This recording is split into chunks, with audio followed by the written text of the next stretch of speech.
In one of my favorite Christmas devotional talks ever, Sister Sharon Eubank said, "If you think about the words you sing this season, you will find a divine message tailored especially for you that will lift and comfort you." She continued, "Here is one that found me this Christmas season. I've been fretting all about the people our humanitarian aid can't reach and how the nations sometimes make it difficult for us to reach brothers and sisters who suffer. And then just this morning in Relief Society, I paid attention to the song that we sang. Bless all the dear children in thy tender care and fit us for heaven to live with thee there." End quote. Like Sister Eubank, I had been fretting about who would be a great guest for our Christmas episode this year. And it was while rereading this very talk that it occurred to me, Christmas is most meaningful when we care for others around us, and Sharon Eubank is among the most qualified people I can think of to help us understand how giving at Christmas time can fit us for heaven. As I was preparing for this podcast, I found a bio for Sharon Eubank that I loved. It read, "Sharon Eubank for many years owned a toy store in Provo, Utah, and spent endless hours advising Santa Claus on the coolest stuff for kids who had been good." End quote.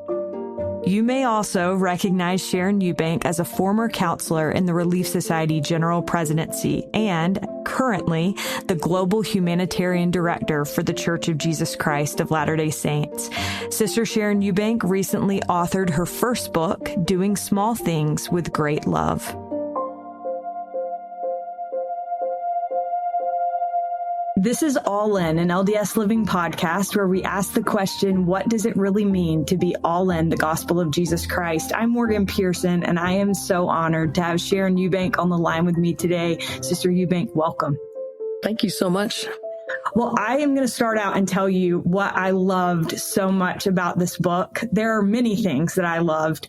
I felt like I learned so much, but one thing that I loved is I think it's a unique ability to be able to write a book that is edited by other people and preserve your own voice. And I felt like throughout the book, I could hear your voice talking to me. And I think your voice is one that we all love so much. And so it was so fun for me to read the book and feel like I was spending time with you. So congratulations on a beautiful book. You've done such a good job, and I'm so excited to talk about it today. Thank you. I'm excited about the conversation that the book starts with people. That's the thing that's most interesting for me. I'm sure you've had and will continue to have so many interesting conversations. And I'm excited about our conversation today. I felt like, as I thought about Christmas, I felt like one of the most beautiful parts of Christmas, when we think back to Christmases of our childhood and adolescence that have been impactful, my guess is most people can remember some time when they were invited to give some sort of service. When I think about Christmases growing up, I don't necessarily think about certain gifts that I got throughout the years, but instead Christmas jars dropped off on doors and collecting coats for kids. And I think those are the things that stick with us. So I want to start today with something that you describe in your book as being a touchstone in your life. It's a statement by Elder J. Reuben Clark, who said, "The real long-term objective of the welfare plan is the building of character in givers and receivers, rescuing all that is finest deep down inside of them and bringing to flower and fruitage the latent richness of the Spirit, which, after all, is the mission and purpose and reason for being of Christ's church." End quote. So I wanted to start out and ask you, how have you seen this building of character in the lives of the people that you've worked with, both the givers and the receivers, and maybe even in yourself? Thanks for pulling out that quote. It's one of my favorite quotes. It's also one of the founding doctrines of welfare and self-reliance in the church. And it was given at a time, the stock market had crashed in 1929, 60% unemployment. And so the church in Salt Lake City, J. Reuben Clark was the ambassador to Mexico, and he actually told the President of the United States, "I'm going to give up my ambassadorship because my community, my faith community, needs me." He was in the first presidency at the same time. And so he came back, and they're worried about physical needs.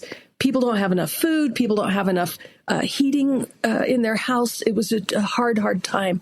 And then he gives this statement about It's about givers and receivers rescuing the thing that's the finest down deep inside them. And then he uses that old-fashioned language, it's the flower and the fruitage, the richness of the Spirit.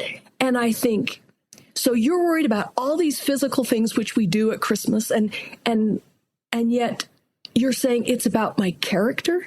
That everything that we're talking about is about character? If I apply that to Christmas, I'm just like you. The things that I remember the most are the toys that we wrapped up to give to somebody else, or the service that we gave to people who, we didn't see very often. Those are the kinds of things that I remember more than the gifts that I received. And the reason I think that you and I remember those things is because of what it did inside of us. It unlocked some of that flowering of what's important in our spirits. And it wasn't about the tangible thing we hold in our hand. It's about something that we exchanged with each other. We thought we were being a giver, and in the end, we received something that was important to ourselves. And so that exchange that J. Reuben Clark talks about is happening to us. We're both a giver and a receiver, and it's strengthening something in our spirit that we didn't know had a need. And yet it makes us richer. So I really, really love that description.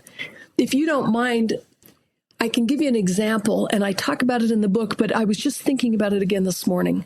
When I first became the director of humanitarian services, I didn't know what I was doing. I was too young, and I wasn't the natural choice. And I'm sure a lot of people were just rolling their eyes thinking, why did they choose her? But a man that I worked with named Patrick Reese, he could have done my job in his little finger. He knew everything, and he knew all about J. Reuben Clark and everything else. And instead of being irritated with that, why did they choose her? He would sit inside my office with me every morning, and he would ask me a bunch of questions. He'd say, what do you think we ought to do today? And I'd go, I don't know, Patrick, what do you think we should do today? And he would say, look, we've been talking about this. What's on your mind? So I'd dig back in my mind, and I'd say something. He said, all right, if that's what you want to focus on, what can I do to help you? And the gift that he gave me, instead of judging me, was he trusted me. And his mantra, this is why I wrote about him in the book, what he would say, my solution to your problem will always be wrong. What do you think you should do? And I didn't trust myself. And after months of Patrick just asking me, what do you think is the most important thing? How can I help you? I started to trust myself. Patrick gave me that gift. It was a wonderful gift. He trusted me to be the leader that I wasn't, and it helped me be the leader that I wanted to be. And I think trust, respect, dignity, admiration, those are some of the most valuable gifts that we give each other. I love what you said about trust. And I think that is such a gift, and it's a gift that Heavenly Father has given us, right? That's the reason that he sent us here with agency. And when we extend that gift to someone else, we're giving them something that God has given all of us. You mentioned dignity. And that is something that you talk about throughout the book in multiple places. You have a chapter about dignity. Why is this idea of safeguarding dignity so important? And especially today, as we talk about service at Christmas time, how can we make sure that we're safeguarding the integrity of those that we serve? Thank you for asking that question. It is the right question to ask. When we think about how to help people, it's so easy to re-victimize people and make them feel like they're victims all over again. Let me just tell you a little story, and then I'll tell you why it's important. I was a missionary in Finland 40 years ago, and I got there right at Christmas time. So it's very dark. The sun goes down at 2:00 in the afternoon. It's freezing cold, and I'm struggling so hard with the language that it's very difficult for me to understand. And after I'd been there about, 5 weeks, I need to get my hair cut. So I go to an unfamiliar place where I've never been before. My companion's sitting in the chair, and I'm trying to describe the haircut that I want in Finnish. Well, these are words I didn't learn in the MTC. And so the woman says to me, She goes, don't worry. I know exactly what I think you need. She says, I'm going to make you look great. And I started to try and describe, let me tell you what I want. And she says, I've got it. And so she starts cutting my hair. And I walked out of that salon looking like Joan Jett. This is 1984. My hair is just punk rocked, up to the top. It's shaved on the side. And I am just horrified. That's not the thing that I wanted. So I wore a wool cap, for the rest of the 4 months till it grew out. But I tell that story because, as funny as that is, and she was impatient to try and listen to me describe what I wanted in a language that I didn't speak very well. I know how easy it is to do that for people who we are trying to help. We look at their situation, we think, oh, I know what you need. You need this. And then we offer them the thing that we have decided that they need. And it's always a mistake. And when I look back in the New Testament and I notice how often, not just the New Testament, all the scriptures, Jesus will ask these questions. And he has godly prophetic abilities to know more about us than even we know ourselves. But he offers this to people. He says, what seek ye? What will ye that I should do for you? What desirest thou? He asks some version of that question over and over again because it allows us to come up with the thing that we want, and then he can respond. And that is the premier skill when you're trying to help somebody and preserve their dignity, to be able to say, what do you want? And what kind of help can I give you? And I'll honor the thing that you ask for, even if it's completely different than the thing that I think you need. And we understand that principle, but we go against it all the time with our kids, with our parents, with the kids in the neighborhood, with the people in our ward, because we think we know what they need and we'll help them. And we skip over that step of asking them what they want, preserving their agency, and then following up with what they ask for. I love that. I want to touch on something that I noticed and I think is so important throughout the book, is kind of these things that touch on questions that a lot of people, I think, are asking right now in the world that we live in.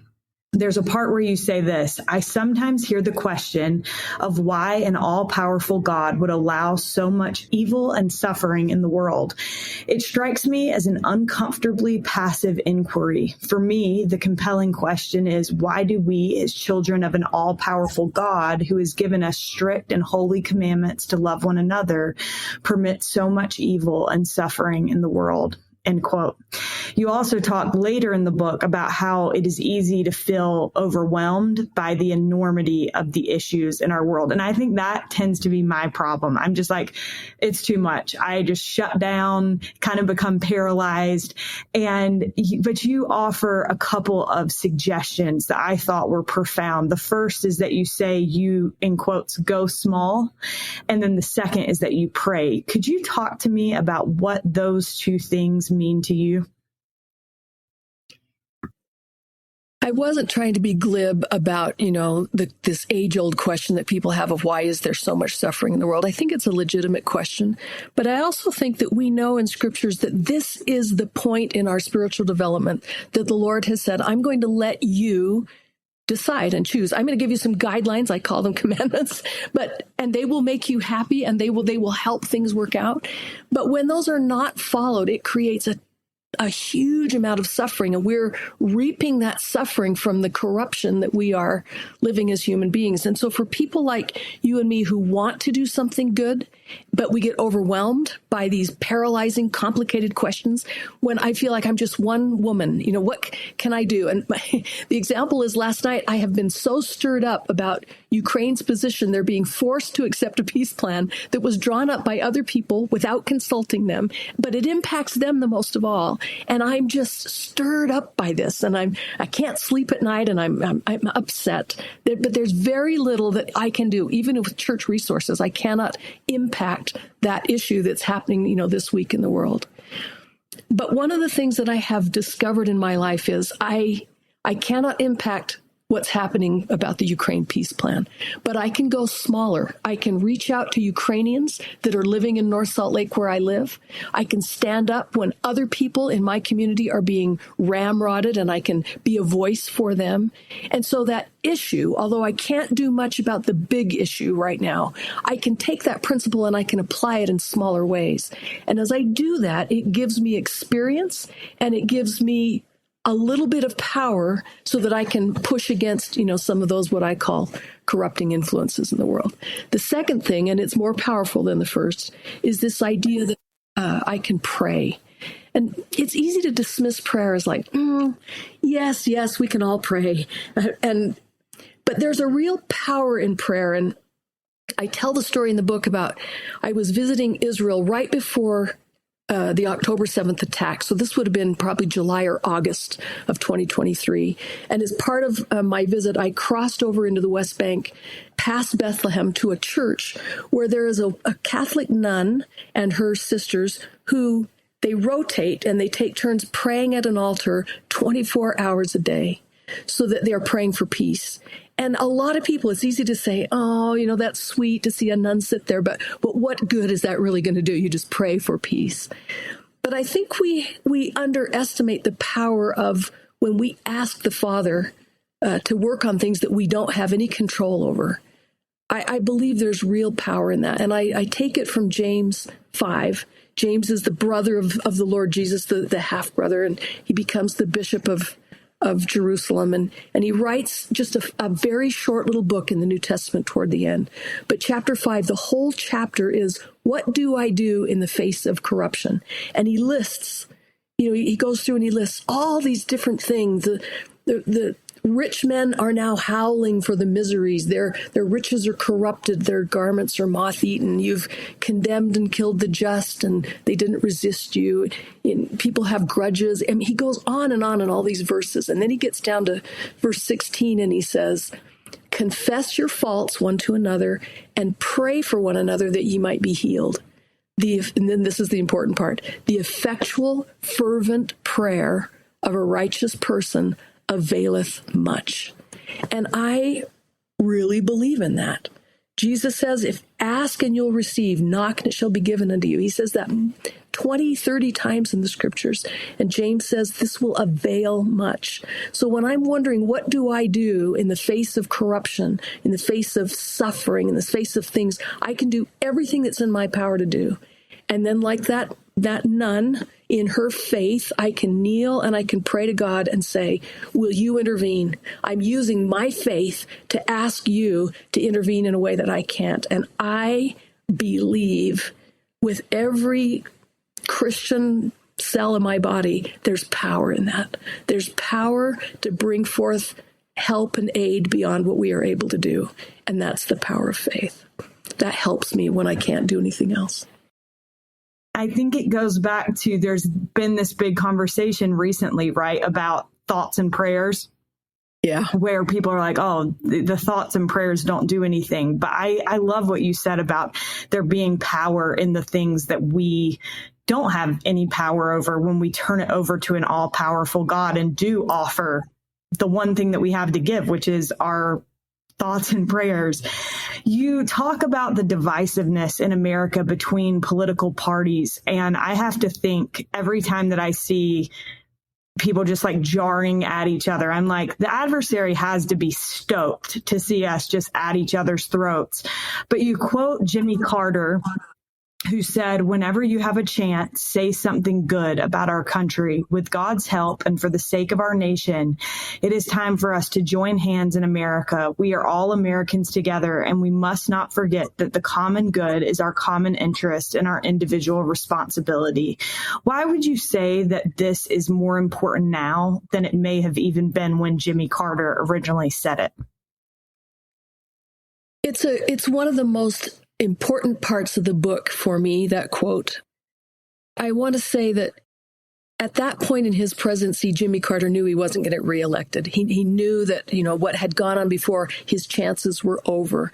And so he was supposed to talk about energy, But he gave this fireside chat from the presidency on this other topic instead. And his advisors were very nervous about it. What are you going to talk about? Why do you want to talk about that? But he didn't have anything to lose. Now he's going to tell you what he really believes is best for our country, because he knows he won't be reelected. And he was a man of very deep faith. And I think he showed that throughout his long life. He lived to be 100. He and his wife were married for 70 years. He was very frugal. His grandson talks about how they washed plastic Ziploc bags out and had a little rack where they would dry them in their house. They lived in the same house all their lives in Plains, Georgia. And he looked around the world and he saw, all right, here's some things I can work on. Guinea worm. That's a disease that with education can be eradicated. And I think last year, there used to be hundreds of thousands of people die of this disease. I think last year, 14 people died. That is significant because of the work of Jimmy and Rosalind Carter. They created that. They cared about affordable housing. They cared about faith as a foundation. So when all of those things, knowing that, when he says that we're all Americans together and that we can't forget that the common good is our common interest and our individual responsibility. The American democratic institutions were founded on this ability to listen to each other and make a compromise. Let's find something that we can all live with. And unfortunately, 50 years after Jimmy Carter said that, we're losing that ability. It's being eroded because our lack of common interest is being superseded by our personal interest. And that just can't be. The country will not sustain if everyone is after their own personal interest and they don't care about the common good. And it's not just happening in our politics, it's happening in our personal relationships as well. We live in a time where, we call it cancel culture, but it's just if you don't vote like me, if you don't worship like me, if you don't look like me, if you aren't exactly like me, then I can't be your friend. I can't have anything to do with you. And that's really detrimental for us. We're losing friendships that we've had for decades because we don't agree. And I've said this before. Pamela Atkinson, who's an activist here in Salt Lake City, she says to legislatures, I disagree with you 75% of the time, but I still like you. I still respect you as a human being. I know that you have very heartfelt reasons for the views that you have, and I can respect that, even if we don't agree. You have President Hinckley, who was just all about, yes, there's a lot of problems, but focus on what's good. Focus on the positive things that we can agree on to move forward. That's how you chip away at the bad things. You find the good things that we can agree on and to move forward. So I say all of that to really build on the idea that we can't forget that the common good is our common interest and our individual responsibility. We each have roles to play. And you started off by talking about, prayers, thoughts and prayers are powerful. They are powerful, but they can't just be an empty promise. We have to back that up everything we can, and then relying on the thoughts and prayers. And sometimes I think we get flicked a little bit in our modern culture of just saying, well, I'll just offer my thoughts and prayers without doing the work on my side. We have to do both. Well, and I think the interesting thing is that perhaps we can't, and you talk about this a lot in the book, we can't do something for this issue somewhere else. But if we want to offer our thoughts and prayers toward that issue, then go and do something that's closer to home. So I love that you talk about we're most powerful where we live. Can you share with listeners ways that you've seen this, particularly, I think, at this time of year, at Christmas time, that we are more effective where we live? It's a controversial thing that I'm saying that we're most powerful where we live, because right away, immediately, people say, my neighborhood doesn't need me as much as they need me over here. And we're naturally drawn to places that are away from us. They're exotic. They're interesting to us. We like traveling and seeing those kinds of things. And I do too. I'm not saying that I don't. My career has been so interesting because I've had those chances. But I have learned over the decades that I've done this kind of work, the real power of what we have to offer is our presence, the fact that we speak the language, the fact that we live in the neighborhood, it's personal to us. We're here all of the time, and we can personally interact with people. It's not the things that we give. It's not a hygiene kit or a coat or a school desk, or it's not the tangible things. The real power goes back to what J. Reuben Clark was saying. It's the exchange that we have of respect and dignity. I'll tell you a story that happened to me when I was a missionary. It was at Christmas time, and we had been teaching a young woman who was like 23 years old, and her family, her parents, invited the missionaries for Christmas. And so we came on Christmas Eve, and it was a bold decision on their part, to invite the Mormon missionaries. And so we cooked with them. We had this big meeting. They lit all the candles on the Christmas tree. We sang all the hymns. It was really beautiful to share this cultural Christmas with us that we would have never had access to as missionaries. And then her dad, who always just seemed like such a sad man, he said to me as we were leaving at around 10 o'clock, he said, "I'm going to stay up and read something all night." And he said, "Could you recommend something in the scriptures? Tell me what to read." So as a good missionary, I pull out a Book of Mormon out of my bag and I say, "We've been talking to your daughter about this book, and it talks about Jesus on the American continent. Why don't you read this?" And so I marked it for him and I gave him the book. We came back the next morning and his eyes were just shining. And he said, "I stayed up all night reading this book." He said, "I have to ask you something. Is this really true that we can be forgiven for the sins that we've created?" And I said, "It is true." And then he told us, he said, years ago, he was driving his son in the car and he was drunk and he hit a light pole and he killed his own son.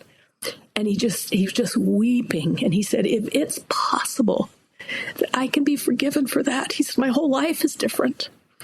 And I remember, as I'm just a young woman myself, but I remember bearing just this fervent testimony. It is true. Your whole life can change. You can be forgiven of that horrible thing that you're so sad about. You don't get those chances to have that kind of interaction if you're sitting hundreds of miles away, working on some humanitarian project that is about stuff and money. You have to be present to have that interaction. And the Lord will open up avenues for you. And you think, "Well, I don't have anybody in my life like him." You'll be surprised. There are people in your little horseshoe neighborhood where you live. There are people at your work. There are people in your ward. There are old friends that you haven't connected with for a while that need what you have to give inside you. And to me, that is the most powerful thing we can give each other. It's around respect, dignity, love, testimony, assurance, and we give those things one-on-one in personal relationships. And that's the most powerful form of humanitarian aid that we can engage in. I love what you said about it's the being there. And I think that sometimes we don't think of it that way, of like, by shipping something across the ocean, we're kind of almost cheating ourselves out of the thing that like changes you as a giver. And not that you can't get something from collecting those items, but you're not having that human element, the face to face. As you were talking, it gave me a little flashback to, I was in a ward and I had a girl in the ward who was amazing. And every weekend she taught an English class to refugees here in the Salt Lake area. And one day she wasn't going to be able to make it. And so she asked me if I would go and sub for her class. And so I did. And there was this darling girl who her family had immigrated not long before. And I was talking to them about sharing their stories, like being able to articulate your story. And I got to her and I said something like, "How would you sum up your story?" And she said, "Well, my story isn't much." And I was looking at her and I'm like, "Are you kidding me?" And it made me think about myself, and that sometimes I downplay my story, and that we all do that. And that really left an impact on me, is that I kept thinking after that, am I the same way? Do I just say my story isn't much? And it made me more inclined to share. And so I do think like we have these interactions with human beings, and it does have the ability to change us.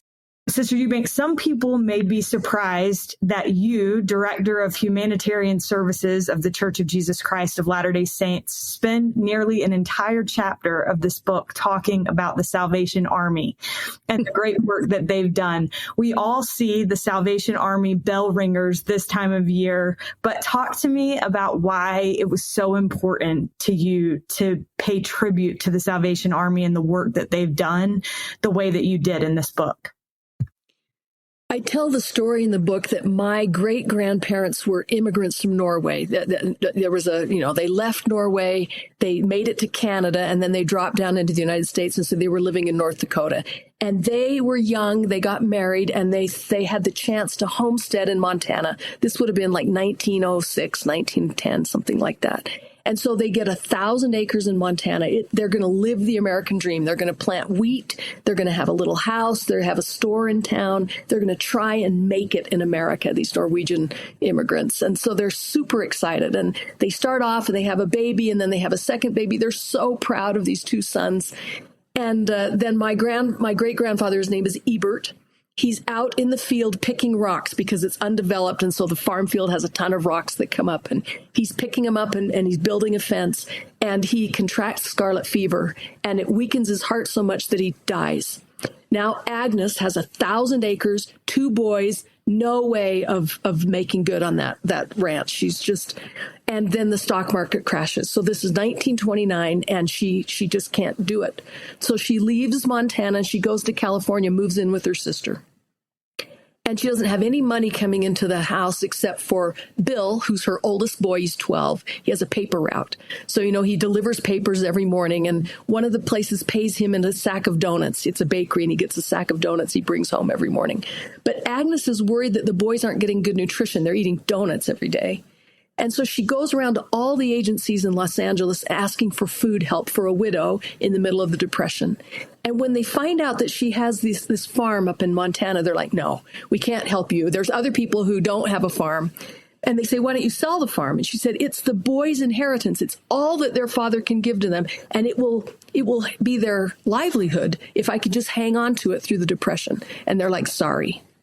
And one day Bill comes home from his paper route, and there's a case of canned milk on the porch, and it says it's from the Salvation Army, and they had given it to them, and it's such a gift to them. It's canned milk that they don't have to, it's not going to spoil, they can drink it at their leisure, and it's 24 cans, and it just felt like a richness to them.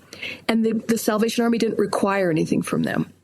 So I tell you all this because, it's just a case of milk from the Salvation Army. But that boy, Bill, who had the paper route, he grew up, he ran that farm, he planted it, he bought out his brother. It got passed down to my mother, Jean, and it got passed down to, my brothers and sisters. We spent so many summers working on the ranch and helping with the harvest and finishing up the wheat. It supported my family for 100 years. And every Christmas, my mom hands out $20 bills, and she says, go put that in those red kettles, the Salvation Army. We stuff our bills in there, and they're always excited because not a lot of people put $20 bills in there. But it's this story that's been handed down for 100 years in my family that when nobody else would help us, the Salvation Army would.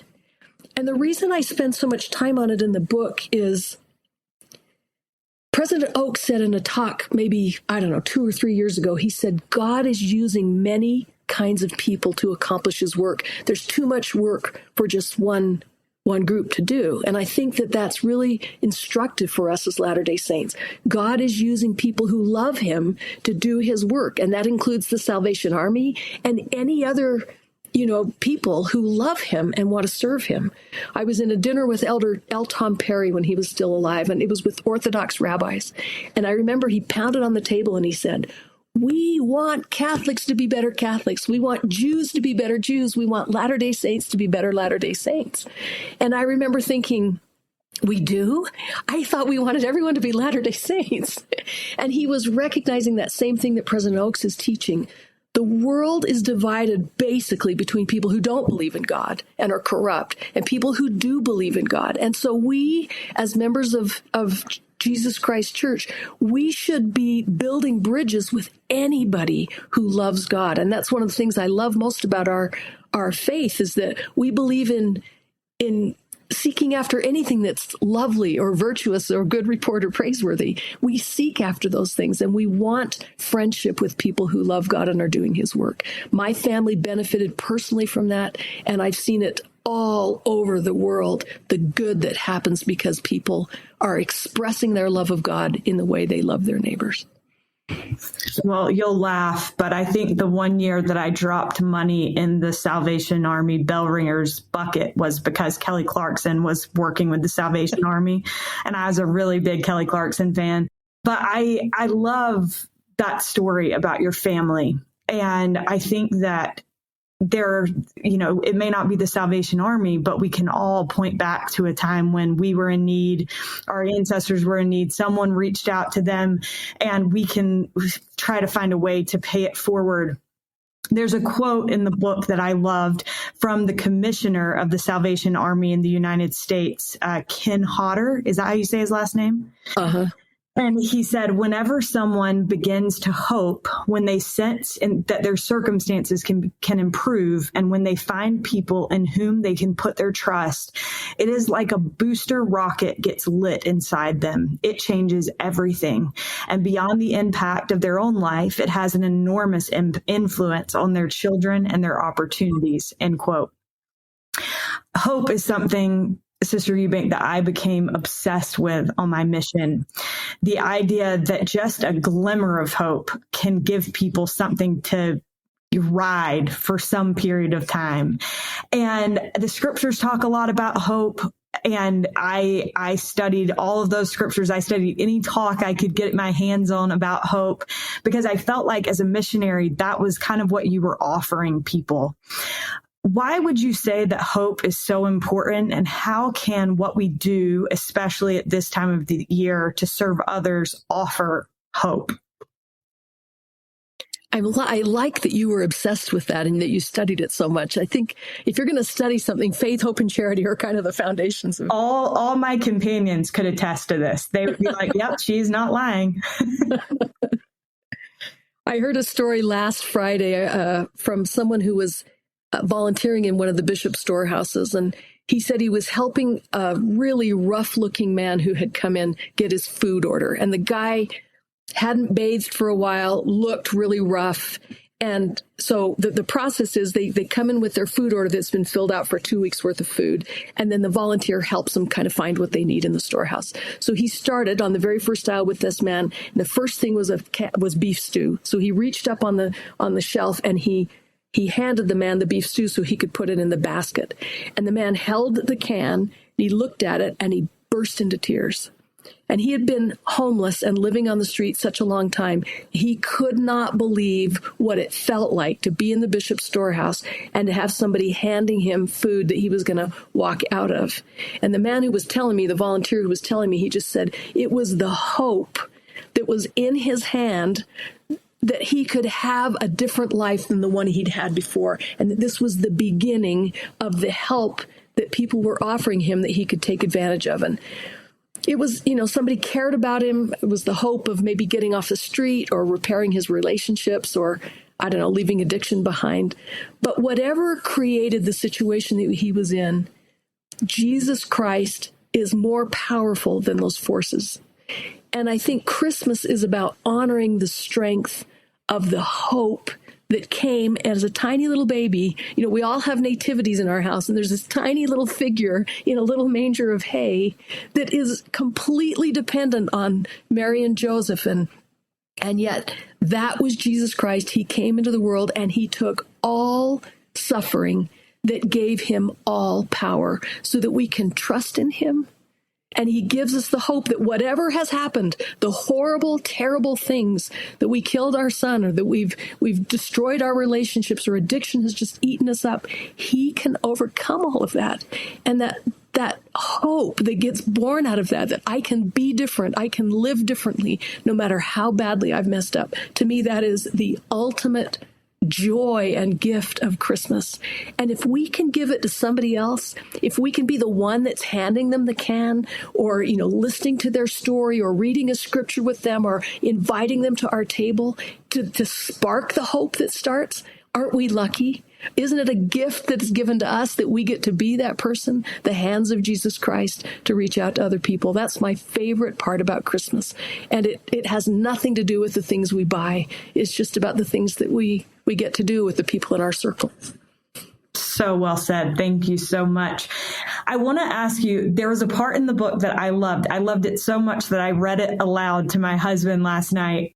And I don't want to skip over it. So it might seem a little bit out of place, but then I had the thought, no, it's actually very relevant to the conversation that we're having.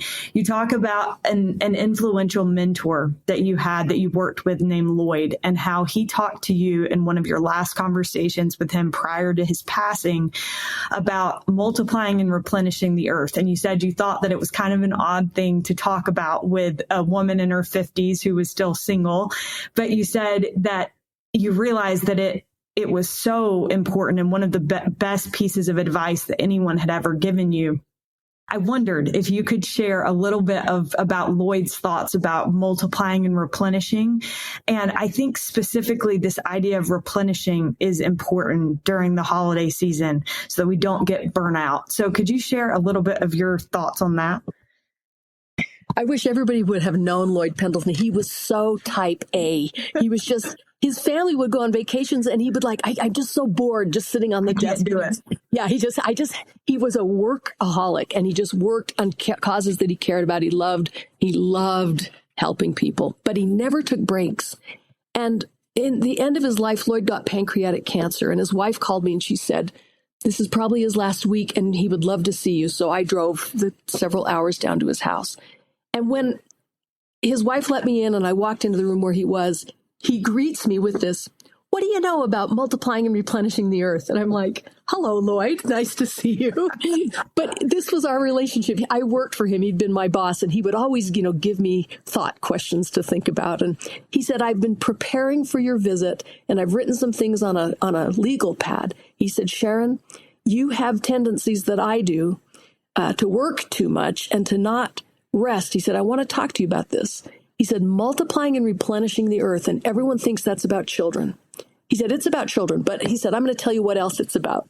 This is just his personality. And he said, when we give out energy, we multiply, and we're commanded to multiply. We're commanded to take things and make them better. That's part of who we are as children of God. He said, but the commandment is to also replenish, to wait, to sit back. He said, think about all the rests that are built into the rhythms of the gospel. He said, we rest every Sunday. We sleep every night. We take the sacrament, repent of our sins. We have the holiday season where we replenish. He said, it's built into the rhythms that we replenish, because if we multiply, we burn out. He said, I didn't know this.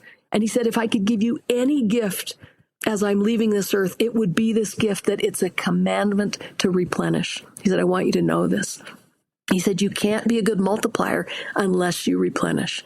And I'm so grateful that I heard that from him and that he told me it's a commandment to do that, because we sometimes skip over the most important part of what we do, to sit back and to look at what we've done and enjoy it and revel in the people that we did it with and celebrate the thing that we did before going on to the next thing. I think we sometimes feel like it's more noble to just move without fulfilling the entire cycle of replenishing and celebrating that. And so I was so grateful to learn that from Lloyd, and it's very helpful at this season of time when we can just be run ragged and forget all about what the season's really about.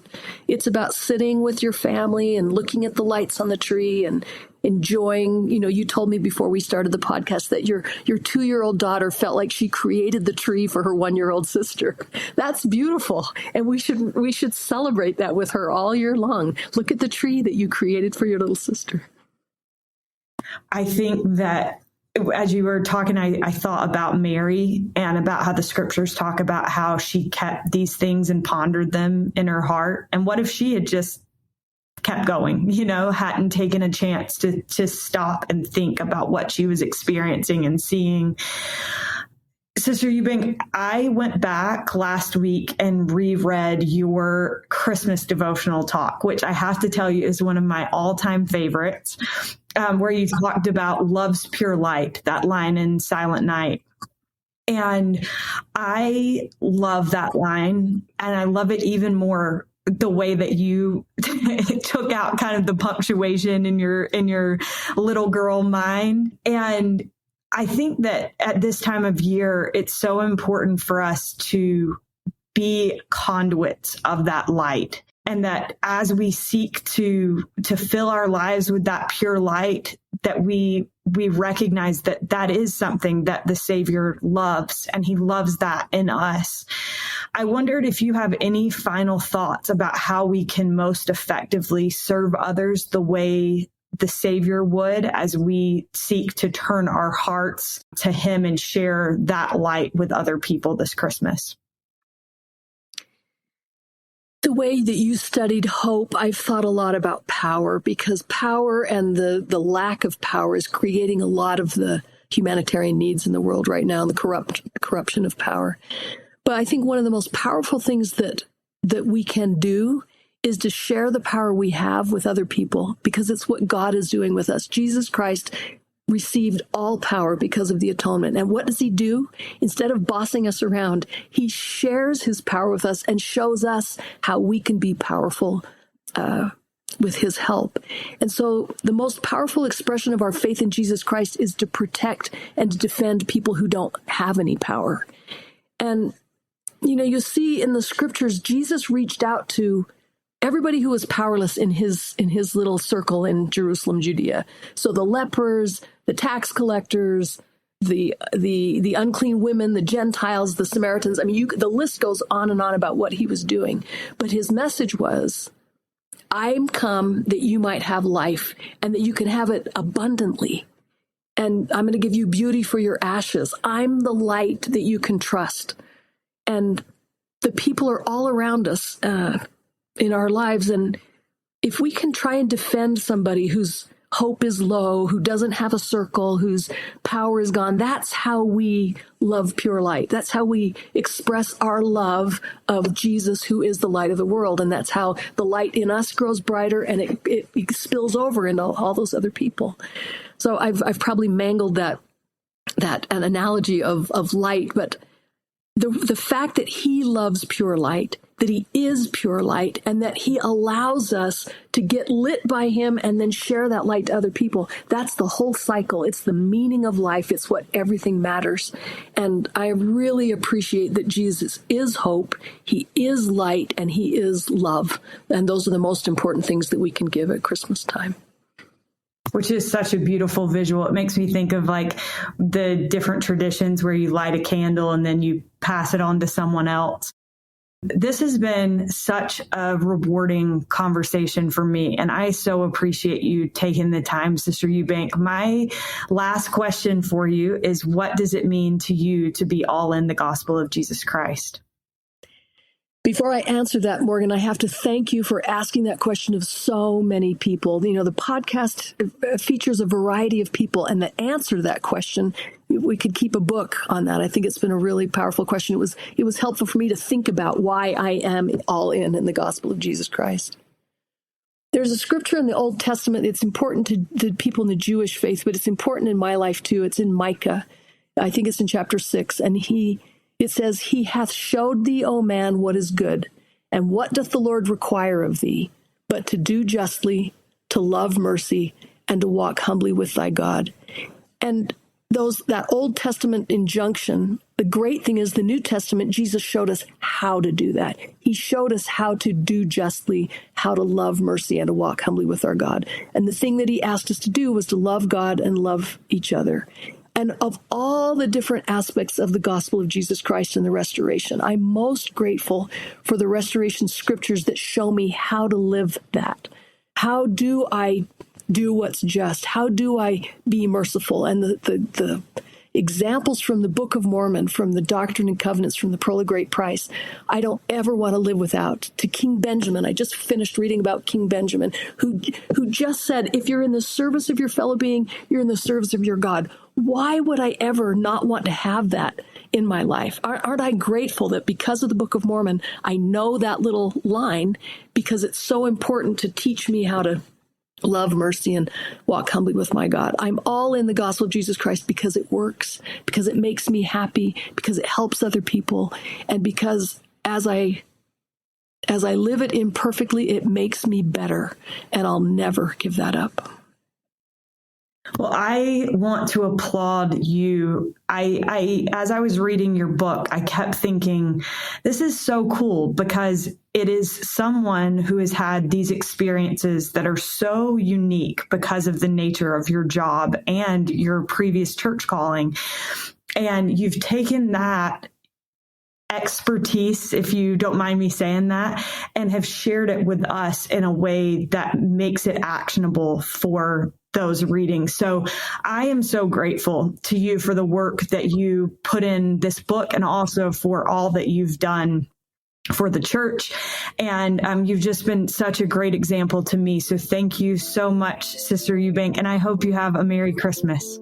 The same to you, Morgan. Thank you. We are so grateful to Sister Sharon Eubank for joining us on today's episode. You can find Sister Eubank's new book, Doing Small Things with Great Love, in Deseret bookstores now. We are so grateful to Derek Campbell of Mix It 6 Studios for his help with this and every episode of this podcast this year. And we are so grateful to you for listening. We wish you a very Merry Christmas and a Happy New Year, and we'll look forward to being with you again in February.